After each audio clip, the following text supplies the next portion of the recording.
rythmeront cette cérémonie de clôture. En premier lieu, nous écouterons la lecture du rapport final de nos travaux qui restituera la substance des 8 ateliers et nous livrera les recommandations qui en sont issues. En deuxième lieu, nous aurons l'honneur d'écouter l'allocution de Monsieur le Président de la Fédération des entreprises du Gabon. Sans plus attendre, je vous invite à entrer dans le vif en ce moment.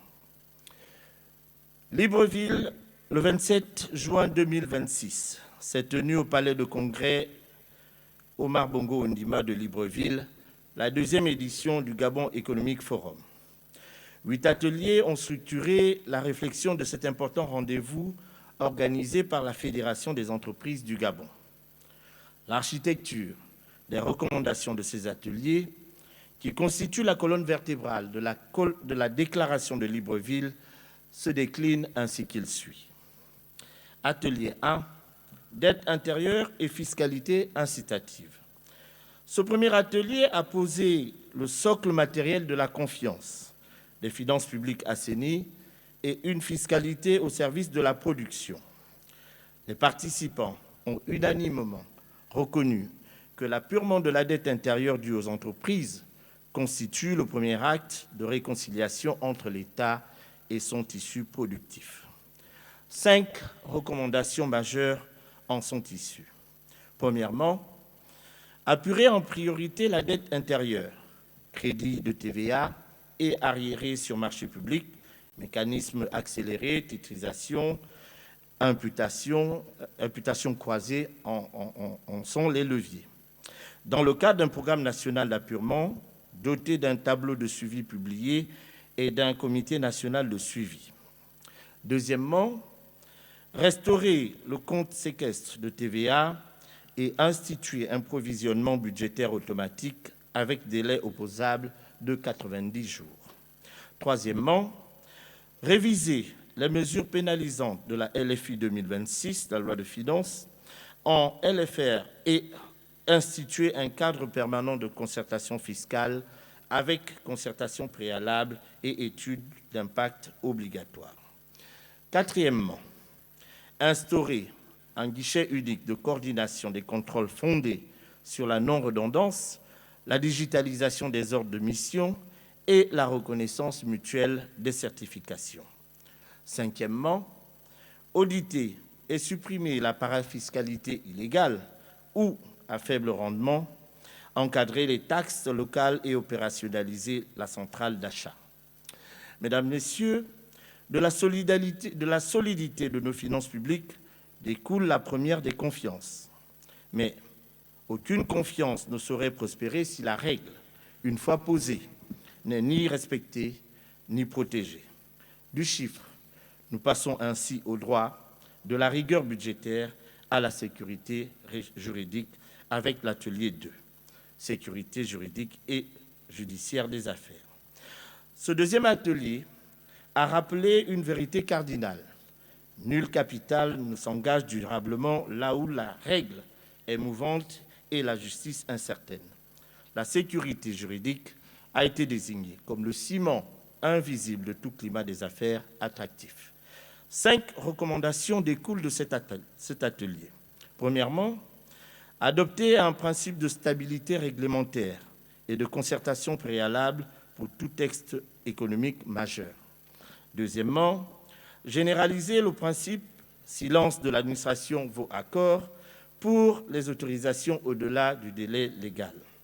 Troisièmement, mettre en place un guichet unique national numérique de l'investisseur, digitaliser les tribunaux de commerce et déployer les juridictions spécialisées à Port-Gentil, Franceville et OIM. Enfin, renforcer la sécurisation des créances, encadrer les saisies arrêts abusives et accélérer la loi sur les non-remboursements du crédit. Mesdames, Messieurs, un cadre juridique sûr est une promesse. Encore faut-il que cette promesse appelle le capital qui la féconde. Or, le premier capital du Gabon, c'est aussi celui de ses filles et fils dispersés à travers le monde. Des prétoires, nous tournons donc notre regard vers le flux d'investissement et vers cette diaspora dont le talent et l'épargne sont une richesse à reconquérir. Ainsi donc, l'atelier 3, consacré à l'investissement, à la commande publique et à la mobilisation de la diaspora, a fait de la commande publique le premier levier de l'investissement productif. Il a affirmé le droit des entreprises nationales et des petites et moyennes entreprises à un accès effectif au marché public, adossé à un contenu local réellement opposable et à une dépense publique transparente et digitalisée. Il a appelé à réorienter l'investissement vers les secteurs structurants et le marché de proximité. Et il a enfin tourné le regard vers cette richesse trop longtemps négligée que constitue le talent et l'épargne de la diaspora gabonaise, première ambassadrice de l'attractivité nationale. 5 recommandations majeures en sont issues. Premièrement, garantir l'accès des entreprises nationales et des PME à la commande publique, préférence nationale obligatoire et opérationnelle, dispense de garantie, seuil réservé, quotas, allotissement ou caution et structuration ou accompagnement des PME. Deuxièmement, rendre le contenu local et la sous-traitance opposables et intégrer les fonds PID, PIH et l'allocation RSE au cadre légal des marchés publics. Troisièmement, digitaliser la commande publique et créer une base de données fournisseurs à travers le retour à l'appel d'offres, au suivi KPI, service après attribution. Quatrièmement, réorienter l'investissement vers les secteurs structurants et le marché de proximité décentralisé à travers une rétrocession de 5 à 10% des recettes aux collectivités et le financement privé du PNCD. Cinquièmement, faire de la diaspora un véritable levier de financement à travers des statuts, la rédaction de statuts, le guichet d'accompagnement, la sécurisation juridique, le livret d'épargne, la mise en place d'un livret d'épargne dédié, la fluidification des transferts CEMAC. Mesdames, Messieurs, l'investissement n'a de sens que s'il irrigue le tissu vivant de notre économie. Et ce tissu, ce sont nos entreprises, singulièrement nos petites et moyennes entreprises, ces forces modestes, par la taille, mais immenses par l'espérance qu'elles portent. Du capital, nous sommes donc descendus vers ceux et celles qui le transforment en valeur et en emploi. Ainsi donc, le 4e atelier, consacré à l'entrepreneuriat, à l'essor des PME, a porté son attention sur le tissu vivant de l'économie, nos petites et moyennes entreprises, modestes par la taille, mais immenses par le nombre et par l'expérience d'emploi qu'elles incarnent. 5 recommandations majeures en sont issues. Premièrement, mettre en place un parcours intégré de l'entrepreneur, de la création à la croissance. Deuxièmement, interconnecter pleinement le guichet unique avec délai opposable et suivi post-création. Troisièmement, réformer et redynamiser les structures d'accompagnement, le CGA, la Chambre de commerce, les incubateurs et les pépinières. Quatrièmement, mettre en place un dispositif structuré de financement progressif, de bancarisation et d'inclusion financière. Enfin, il s'agit d'ouvrir réellement les débouchés des TPE-PME à travers la commande publique, la sous-traitance et le contenu local. Nulle entreprise, cependant, mesdames et messieurs, ne s'élève plus haut que le permet le savoir de ceux qui la font vivre. La compétence est le véritable capital du siècle. Et la révolution numérique en redessine chaque jour les contours de l'entreprise. Nous passons donc à l'homme qui l'anime, à sa formation, à ses compétences et à sa capacité d'embrasser la transformation digitale. Ainsi, le 5e atelier consacré à la formation, compétences et transformation numérique a posé que nulle entreprise ne s'élève plus haut que ne le permet le savoir de ceux qui la font vivre. La compétence est le véritable capital du siècle et la révolution numérique en redéfinit chaque jour les contours. 5 recommandations sont issues de cet atelier. D'abord, faire de la FEG un coproducteur de compétences à travers l'opérationnalisation de la FEG Academy, le parrainage des formations des centres et l'instauration d'un label FEC de qualité. Deuxièmement, déployer une plateforme numérique de mise en relation des talents et des entreprises, adossée à des bourses de stage pour l'insertion des jeunes et des femmes. Troisièmement, piloter l'adéquation formation-emploi à travers la mise en place d'un observatoire des compétences numériques de base et mise à jour des nomenclatures et fiches de poste des métiers en tension. Quatrièmement, renforcer les centres et filières prioritaires à travers un soutien du centre TIC Duncoc et l'évaluation de la gouvernance des établissements à participation publique. Enfin, inscrire les projets étatiques sur des plateformes transparentes pour une plus grande implication du secteur privé. Mesdames, Messieurs, former, équiper, connecter. Ces ambitions demeureraient vaines si elles ne s'accompagnaient d'une promesse de dignité. Car une économie forte n'est pas seulement une économie qui produit, c'est une économie qui protège. Des compétences, nous passons ainsi à la cohésion du capital humain, à la protection sociale qui en est le gardien. Ainsi, le 6e atelier, protection et cohésion, a rappelé qu'une économie forte n'est pas seulement performante, elle est protectrice. Formée, équipée et connectée n'a de sens que si la dignité de chaque travailleur est garantie. 5 ateliers en sont issus, 5 recommandations en sont issues. D'abord, mettre en place un parcours de soins maîtrisé et définir le panier de prise en charge de la CNAM-GS afin de contenir les dépenses. Ouvrir un compte à la BEAC dédié au prélèvement de la CNSS à destination de la CNAM-GS pour sécuriser et tracer les flux de financement.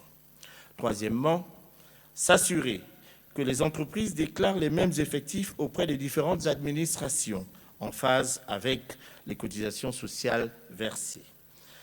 Quatrièmement, rendre obligatoire l'immatriculation des entreprises à la CNSS, à la CNAM-GS, au niveau de la NPI, avec des fiches circuits intégrant les numéros des cotisations sociales. Enfin, conventionner avec diligence les dettes issues des précomptes CNAM-GS et CNSS des entreprises répondant à un appel d'offres, sans bloquer naturellement l'accès à la commande publique. Mesdames, Messieurs, toutes ces avancées financières, juridiques, humaines et sociales resteraient lettres mortes sans le support concret qui les porte. La route, le port, l'énergie, le réseau. De l'humain, nous revenons donc à la matière, de la protection des personnes aux infrastructures qui soutiennent la nation tout entière. Ainsi, l'atelier 7, consacré aux infrastructures et logistiques, a rappelé que toutes ces avancées demeureraient suspendues dans l'abstraction sans le support concret qui les rend possibles. La route qui relie, le port qui ouvre, l'énergie qui anime, le réseau qui connecte. 5 recommandations majeures sont issues de cet atelier. Premièrement, digitaliser et mettre en place des guichets uniques de différents corridors logistiques pour une répercussion directe sur les coûts. Deuxièmement, réduire les coûts et délais logistiques, portuaires, aéroportuaires et terrestres. Troisièmement, développer les infrastructures structurantes avec priorisation des projets et diversification des sources de financement à travers des partenariats publics-privés. Quatrièmement, assurer la viabilisation préalable des lotissements avant attribution. Et enfin, créer un écosystème national de l'industrie des matériaux de construction.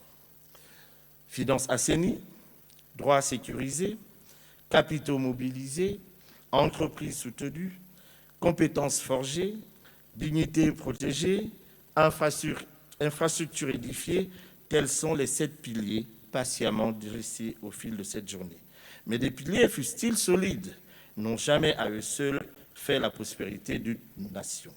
Encore faut-il qu'une volonté commune les rassemble en un même destin et qu'un calendrier en fasse une marche.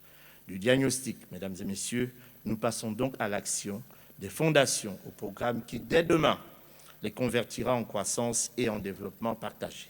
Ainsi, l'atelier numéro 8, consacré au programme de croissance et de développement 2027-2028, a opéré la synthèse de tous les autres.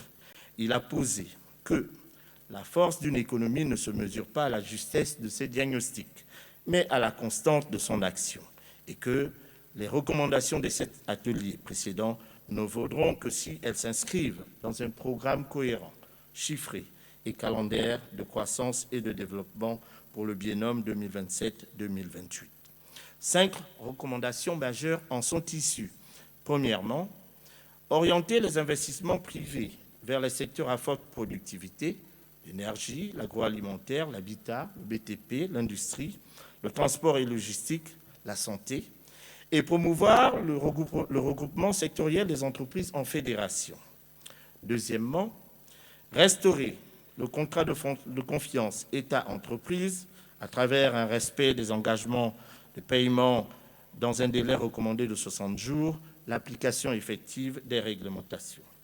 Troisièmement, créer un observatoire d'identification des secteurs prioritaires des PME à travers le prisme, le canal de la FEC, de la Chambre de commerce, de l'ANPI et du Haut Conseil de l'investissement pour élaborer une stratégie de développement des PME. Quatrièmement, renforcer le financement et le crédit entre les banques commerciales, la SGG, la Caisse de dépôt et de consignation et les banques de développement. Enfin, assurer la mise à niveau et l'accélération du développement des compétences par le rapprochement entre les entreprises et les universités. Ainsi donc, mesdames et messieurs, se déclinent les 40 recommandations issues de nos 8 ateliers, lesquels constituent l'ossature, comme je l'ai précisé tout à l'heure, de la déclaration de Libreville. Je vous remercie pour votre bien aimable attention.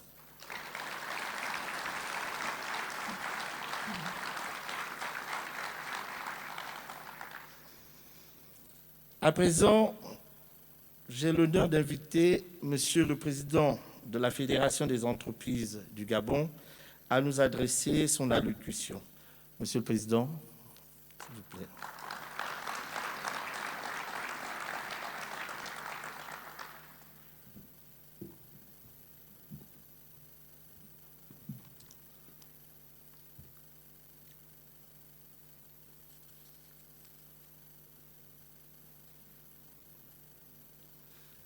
Désolé, excusez-moi, j'ai dû biffer et puis apporter quelques rectificatifs au Mont-Laüs. Mais je pense qu'il résume efficacement ce qui a été dit.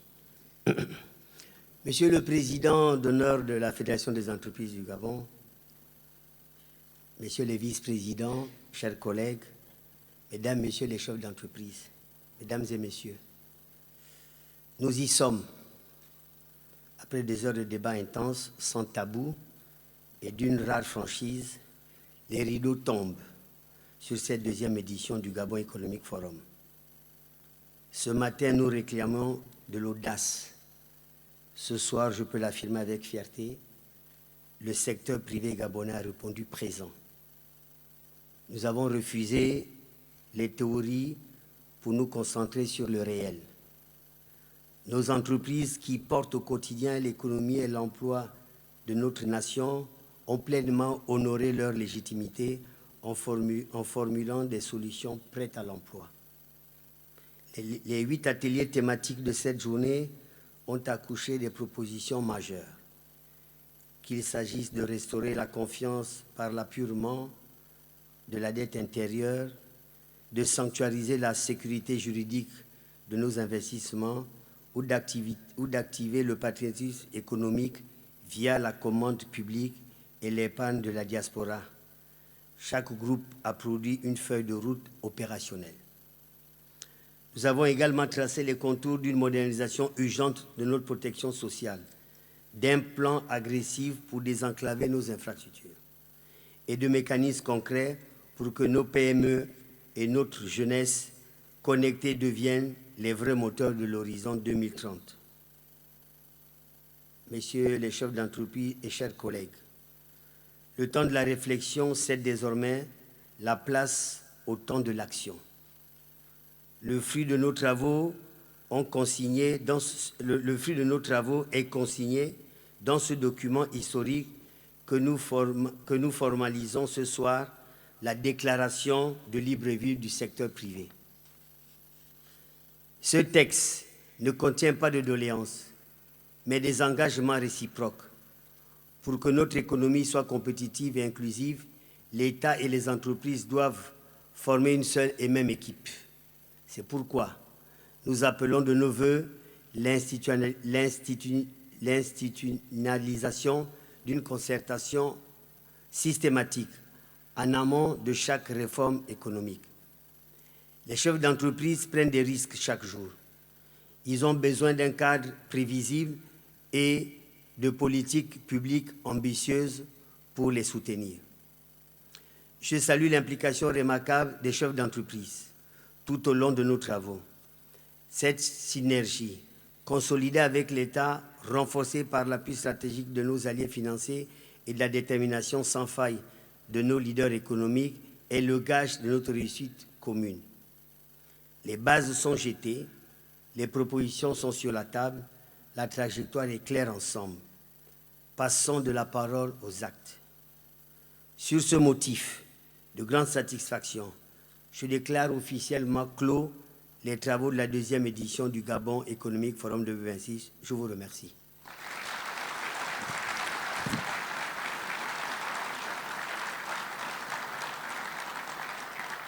Alors, je ne voudrais pas partir comme ça, sans terminer mon propos de tout à l'heure, mon expérience, parce que je vous ai gardé le petit dessert. Ça vous permettra de réfléchir en rentrant chez vous. Comme je disais tout à l'heure, on a connu de hauts et des bas.